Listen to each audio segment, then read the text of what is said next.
Здравствуйте! В качестве материала отлично подошел обрезок половой массивной доски из Мербау. Исключительно эта древесина тем, что при обработке, по моим ощущениям, она очень похожа на кость, хотя однородной ее назвать совсем нельзя.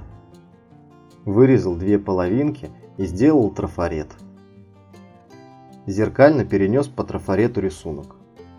Также нарисовал ножки на нижней половинке шкатулки. Фрезером выбрал лишнее. На строительном рынке купил гвозди и фурнитуру. Гвозди укоротил бокорезами. Сделал разметку под петли и отсверлил отверстие сверлом, диаметр которого чуть меньше, чем гвоздь. Далее сделал эффект ковки. Для этого зажал гвоздь тиски и точильным камнем сделал грани.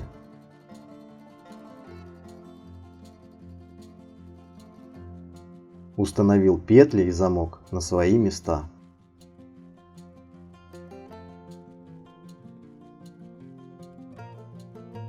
Шарошкой по дереву начал делать рельеф, постепенно продвигаясь по всем плоскостям.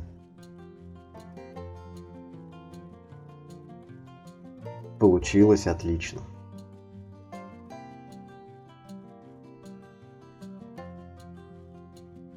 Финишная прямая. Воск грею феном и размазываю щеткой. Излишки убираю ветошью. Шкатулка готова. Она приятно пахнет медом и бархатная на ощупь. В шкатулке кулон «Лунная ночь» из натурального камня. О его создании вы можете посмотреть в одном из моих выпусков. Спасибо за внимание и до новых встреч на канале Хоббийность.